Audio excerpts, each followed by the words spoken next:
Assalamualaikum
warahmatullahi wabarakatuh.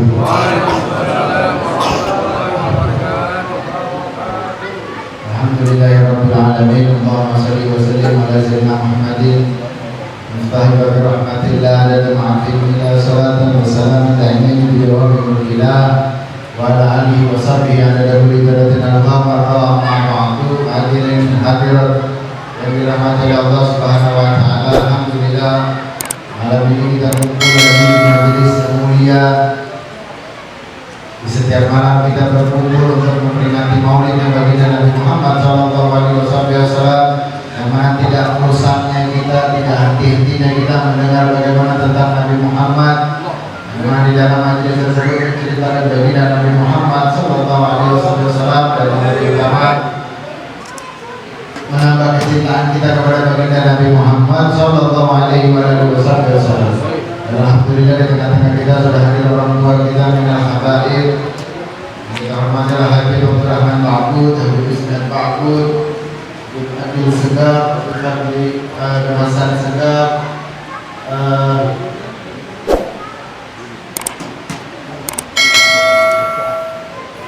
Fuad Ba'bud, dan wabil khusus guru kita Habib Muhammad bin Syamil itu. Mudah-mudahan beliau semua Allah panjangkan umurnya, Allah sehatkan mereka, Allah jadikan anak cucu keturunan kebanggaan baginda Nabi Muhammad SAW, dan juga para alim ulama pewaris baginda Nabi Muhammad SAW. Ada orang tua kita Ustaz Mathari, ada Abah Sofani, ada Abah Badrudin, dan juga yang telah hadir di tengah-tengah kita. Mudah-mudahan Allah sehatkan kita, dan hadirin-hadirat yang dirahmati oleh Allah Subhanahu wa taala. Mudah-mudahan tidak berdiri kita dari tempat ini kecuali Allah ampunkan dosa kita, Allah angkat derajat kita, Allah muliakan kita, dan Allah berikan pandangan rahmat kepada kita. Amin ya rabbal alamin. Hadirin yang dirahmati oleh Allah Subhanahu wa taala, Nabi Muhammad SAW adalah manusia yang dimuliakan oleh Allah Subhanahu wa taala. Dan dengan sebab Nabi Muhammad kita berkumpul di tempat yang mulia ini, yang memuliakan kita dengan sebab Nabi Muhammad SAW. Maka sungguh beruntung di bulan ini yang dilahirkan baginda Nabi Muhammad. Kita memperingati peringatan Maulid dari tempat ke tempat, semua menceritakan bagaimana baginda Nabi Muhammad. Satu demi satu, tempat demi tempat kita datang untuk mengenal bagaimana baginda Nabi Muhammad SAW, yang dikatakan manusia Sayyidul Anbiya, pemimpinnya para nabi, pemimpinnya dari para nabi. Sayyidina Imam Al-Haddad, beliau mengatakan di dalam diwannya, beliau mengatakan di dalam Qasidah Ta'iyya Al-Kubra, itu beliau menyebutkan bagaimana para nabi-nabi terdahulu. Beliau menyebutkan Nabi Allah Adam alaihissalam dengan keutamaannya, Nabi Musa, Nabi Nuh, Idris, Nabi Ibrahim, semua para nabi disebutkan oleh Imam Al-Haddad dengan keistimewaan yang Allah berikan kepada mereka masing-masing. Akan tetapi ketika di akhir dalam qasidah tersebut, setelah Nabi Allah Isa alaihissalam, Imam Al-Haddad menceritakan bagaimana tentang Nabi Muhammad SAW, tentang keutamaan baginda Nabi Muhammad, sehingga beliau mengatakan laqad jama'al asrar wal amra kullahu Muhammadin al-mawqus lil khalqi rahmat. Imam Al-Haddad bilang, dari semua para nabi yang disebutkan, semuanya dengan keutamaannya para nabi itu digabungkan, ada pada Nabi Muhammad SAW. Semua sirnya para nabi yang disebutkan, keutamaannya mereka yang Allah berikan sirnya masing-masing para nabi, terkumpul pada jasadnya baginda Nabi Muhammad SAW. Baik keindahan fisik maupun keindahan akhlak, ataupun dalam keindahan menghamba kepada Allah Subhanahu wa taala. Sehingga beruntung kita dijadikan umat baginda Nabi Muhammad SAW. Itu sampai disebutkan Sahibul Fazaziyah. Itu beliau mengatakan, wa a'ta lin nabi ma qala li Musa lan. Apa yang Allah berikan kepada Nabi Muhammad, semua yang Allah berikan kepada Nabi Muhammad adalah apa yang Allah katakan kepada Nabi Musa, lam taroni, kau belum bisa melihatku wahai Musa.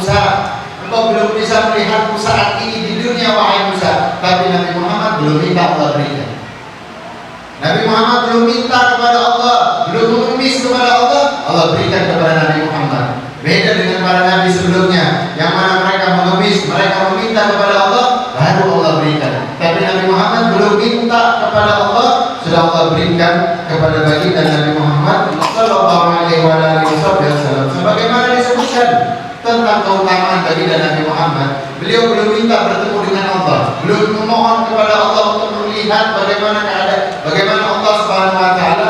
Allah undang Nabi Muhammad bertemu dengan Allah Subhanahu Wa Taala. Sebagaimana Allah Subhanahu Wa Taala berfirman, Subhanalladzi asra bi 'abdihi, Subhanallah asra bi 'abdihi lailan minal masjidil haram ilal masjidil aqsa alladzi barakna hawlahu min nuriyahu min ayatina.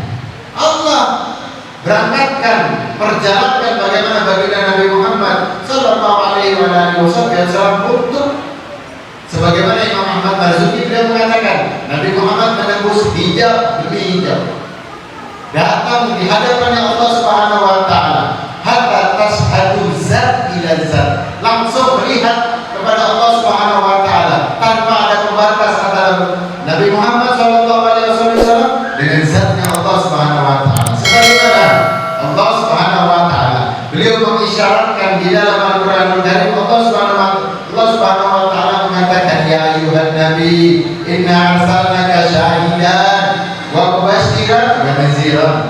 Allah Subhanahu Wa Taala memberikan kepada Nabi Muhammad tasyhadu, penglihatan secara langsung kepada Allah Subhanahu Wa Taala, sehingga ketika turun dari melihat Allah Subhanahu Wa Taala itu Nabi Muhammad turun, kemudian ketemu dengan Nabi Musa alaihissalam. Nabi Musa ini punya kekurangan, beliau gak bisa melihat Allah Subhanahu Wa Taala. Tapi ketika Nabi Muhammad turun, itu ditahan sama Nabi Musa. Basa-basinya Nabi Musa.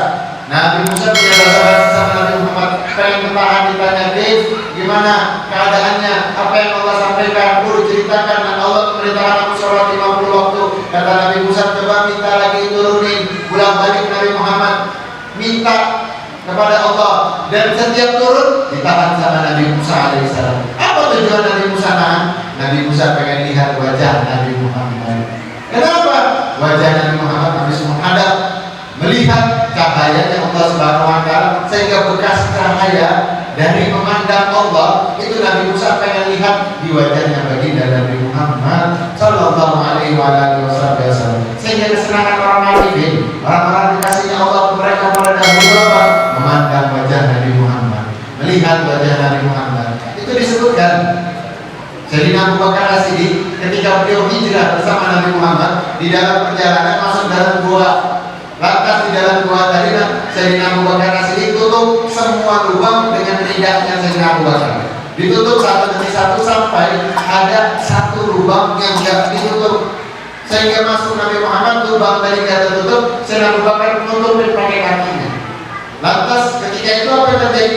Ular yang di dalam tadi menggigit kaki Sayyidina Abu Bakar di dalam perjalanan hijrah Nabi Muhammad Sallallahu Alaihi Wasallam. Lantas bagaimana kita tahu? Apa mau kita bilang ular tadi gak setuju dengan hijrahnya Nabi? Bukankah Nabi Muhammad dikatakan Sayyidul Aqwan? Apakah ular tadi gak setuju tentang hijrahnya Nabi? Lantas ular tadi mengganggu hijrahnya Nabi? Enggak. Tahu para ahli hakikat itu Habib Umar bin Muhammad bin Habib, beliau katakan, para ulama ahli hakikat mengatakan bukan ular tadi mengganggu hijrahnya Nabi, enggak. Ular tadi di rumahnya dia kedatangan Nabi Muhammad. Senang ular tadi melihat bagaimana indahnya wajah Nabi Muhammad, kakinya, sehingga ular tadi rumahnya tadi ditutup oleh kakinya Sayyidina Abu Bakar. Maka ular tadi terganggu, maka dia gigit kakinya Sayyidina Abu Bakar untuk pengen lihat bagaimana wajah Nabi Muhammad Sallallahu Alaihi Wasallam. Sehingga kalau kita membayangkan wajah Nabi Muhammad gak akan bisa. Kita membayangkan gimana bentuk wajah Nabi Muhammad, gak akan sanggup. Para ulama bilang habis pernah ditulis untuk mensifatkan wajah Nabi Muhammad, gak akan bisa. Gak akan bisa. Habib Umar bin Habib bilang tadi dalam doanya, walaupun asratu linati ma'asofu tuhil quluba tuhayijun asjana. Yang diceritakan oleh Habib Umar hanya sedikit isyarat bagaimana Nabi Muhammad. Gak akan mampu, gak akan bisa untuk mensifatkan bagaimana Nabi Muhammad. Akan tapi ini ungkapan dari kemudahan hati untuk bagaimana mensifatkan mensifatkan bagaimana Nabi Muhammad sallallahu alaihi wasallam. Beliau katakan dalam kata surat Al-Inati man asafu bil qulubat wa yidul azdana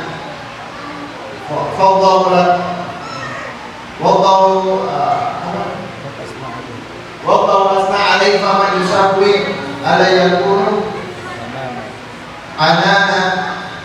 Habib bin Habib bilang wallahu asna, sesungguhnya Allah sudah memuji bagi Nabi Muhammad sallallahu alaihi wasallam. Maka apa arti pujian ini kata beliau? Ini bukan sebagai pujian. Ini bukan pujian dikatakan beliau. Kenapa? Allah sudah jauh puji Nabi Muhammad sallallahu alaihi wasallam. Tapi lihat lanjutannya Umar bilang, "Lakin khutbah fi syara'i qad da'a liman yusafati rabbina wa hadana." Akan tetapi ini sedikit rasa cinta. Lagi khutbah, kecintaan kami kepada Nabi Muhammad yang kami tulis untuk mensifatkan bagaimana keindahan dari wajah Nabi Muhammad SAW yang telah jauh dipuji oleh Allah Subhanahu wa Ta'ala. Sehingga keindahan paling nikmat, rasa yang paling nikmat itu ketika kita memandang wajah Nabi Muhammad sallallahu alaihi wasallam. Kenikmatan yang paling indah ketika kita ditampakkan wajah Nabi Muhammad sallallahu alaihi wasallam. Itulah Habib Ali bin Muhammad Al-Habsyi Maulid.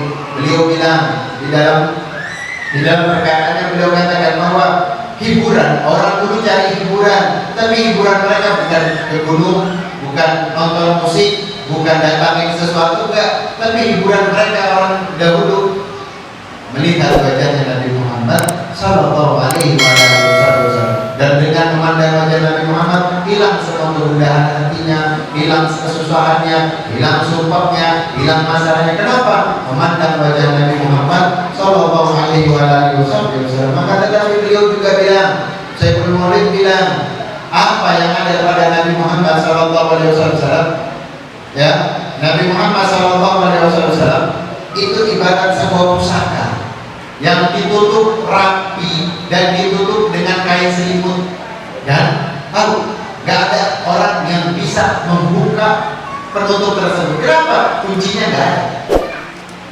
Yang ini gak ada yang tahu bagaimana hakikat Nabi Muhammad sampai saat ini. Gak ada yang tahu di antara kita, bahkan para nabi gak ada yang tahu bagaimana hakikatnya baginda Nabi Muhammad sallallahu alaihi wasallam. Yang nampak sama kita itu cuma bayangan, cuma selimut dari kain penutup yang ada pada Nabi Muhammad. Yang tersimpan rapi itu yang nampak kepada kita cuma penutup, tapi hakikatnya Nabi Muhammad gak ada yang tahu. Itu ulama bilang, yang tahu hakikatnya Nabi Muhammad hanya Allah Subhanahu wa Ta'ala. Gak ada yang tahu selain itu. Itu juga para ulama bilang tentang hakikatnya Nabi Muhammad. Bahkan Sayyidina Uwais Al-Qarni itu beliau mengatakan, ketika Sayyidina Umar dan Sayyidina Ali datang kepada beliau menyampaikan pesan dari Nabi Muhammad, itu Sayyidina Uwais Al-Qarni beliau bilang kepada Sayyidina Umar dan Sayyidina Ali, beliau katakan, ma'aruftu min Rasulillah illa zil. Beliau katakan, kalian ini duduk sama Nabi, kumpul sama Nabi, berteman sama Nabi, lihat bagaimana wajah Nabi, tapi kalian tidak tahu bagaimana hakikatnya Nabi Muhammad. Yang kalian lihat hanya pembalut, hanya penutup kain pusaka yang menyimpan bagaimana baginda Nabi Muhammad sallallahu alaihi wasallam. Yang hanya kainnya kalian lihat, kalian rela diri kalian wafat untuk Nabi Muhammad. Yang hanya kainnya kalian lihat, kalian korbankan nyawa, harta, bahkan diri kalian sendiri untuk Nabi Muhammad. Belum semuanya, baru sedikit dari Nabi Muhammad, baru bayangan dari Nabi Muhammad sallallahu alaihi wasallam yang ditampakkan oleh Allah. Sudah begini keadaan kita. Lantas bagaimana keadaan hakikat dari baginda Nabi Muhammad sallallahu alaihi wasallam? Bahkan dikatakan hari kiamat, terjadinya hari kiamat adalah festival di mana Allah Subhanahu wa Ta'ala mengungkapkan bagaimana hakikat Nabi Muhammad. Hari kiamat adalah pembuka di mana Allah melihatkan bagaimana kedudukan baginda Nabi Muhammad sallallahu alaihi wasallam. Yang mana dikatakan ahlul masyar itu penduduk padang masyar yang dalam ketakutan di hari kiamat. Mereka datang nyari Nabi Adam, mereka minta sama Nabi Adam syafaat. Apa kata Nabi Adam? Nafsi. Enggak, saya nggak bisa ngasih, saya nggak bisa ngasih syafaat, kata Nabi Allah Adam. Yang kita tahu Nabi Adam siapa? Abdul Bashar, orang tuanya manusia. Tapi Nabi Adam bilang, saya nggak bisa ngasih syafaat, saya nggak bisa ngasih apa-apa, nafsi sendiri kata Nabi Adam. Tapi lihat, Nabi Adam saat kejadian tadi yang menakutkan kiamat itu, Nabi Adam nggak bilang langsung datangi Nabi Muhammad, enggak. Tapi Nabi Adam bilang, coba datangi Nabi Allah Nuh. Datang ke Nabi Nuh, bilang ke Nabi Nuh, wahai Nabi Allah Nuh, saya bisa syafaat enggak? Nabi Allah Nuh juga bilang, saya bisa enggak? Nabi Nuh bilang, nafsi sendiri nggak bisa, sendiri nggak bisa. Dan semua para nabi menunjuk ke orang setelahnya dia, datang ke Nabi Fulan. Mereka satu demi satu ditunjuk untuk melihatkan bagaimana Allah menampakkan kelemahan para nabi.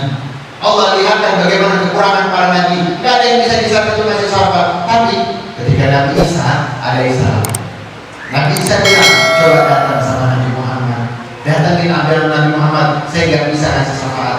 Ketika mereka datang sama Nabi Muhammad, Abdul Bashar, apa kata Nabi Muhammad? Emang anak orangnya, analaha.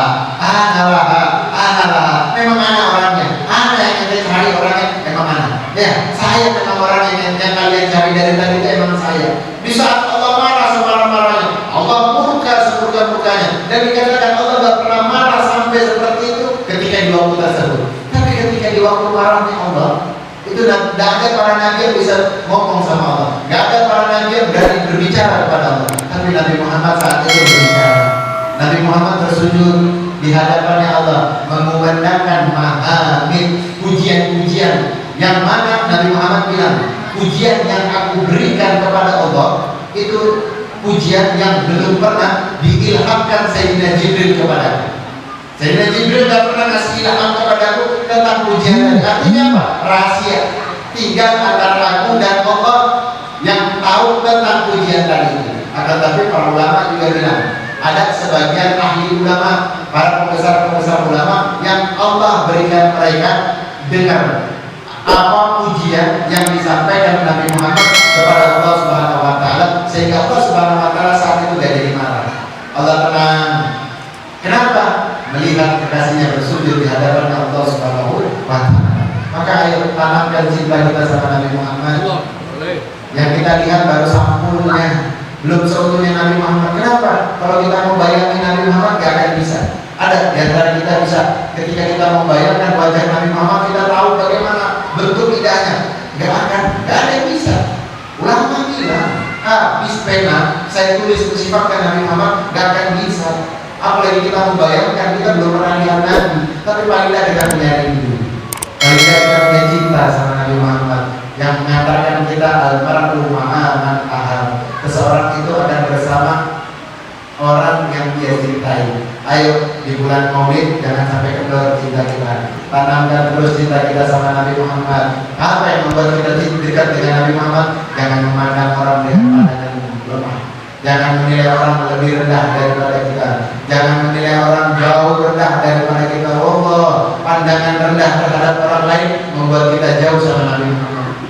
Memandang orang lain dengan pandangan rendah membuat kita semakin jauh sama Nabi Muhammad. Kita nggak pengen seperti itu. Makanya ayo sama-sama di bulan ini tambah cinta kita sama Nabi Muhammad. Anggap orang di sekitar kita mereka kebanggaan Nabi Muhammad. Mereka orang yang paling dicintai Nabi Muhammad. Dan sebab kita cinta kepada mereka, kita dapat kecintaan yang baginda Nabi Muhammad sallallahu alaihi wasallam. Mudah-mudahan Allah Subhanahu wa taala berikan kepada kita cinta kepada Nabi Muhammad, sesungguh cinta yang sungguh-sungguh, dan Allah Subhanahu wa taala memberikan cahaya Nabi Muhammad di dalam hati kita. Allah berikan kecintaan kepada Nabi Muhammad kepada kita melebihi daripada apapun. Dan Allah Subhanahu wa taala hadirkan Nabi Muhammad di dalam mimpi-mimpi kita. Paling enggak kita bisa melihat wajah Nabi Muhammad walaupun itu di dalam mimpi kita. Dan tidak kita wafat dalam keadaan husnul khatimah. Dan tidak berdiri kita dari tempat kecuali Allah ampunkan semua dosa kita. Allah kumpulkan kita bersama Nabi Muhammad, bersama orang tua kita, anak-anak kita, saudara-saudara kita, mukminin, mukminat, muslimin, muslimat, berada di barisan terdepan yang dapat melihat wajah baginda Nabi Muhammad sallallahu alaihi wasallam. Pada sini saya minta maaf. Assalamualaikum warahmatullahi wabarakatuh.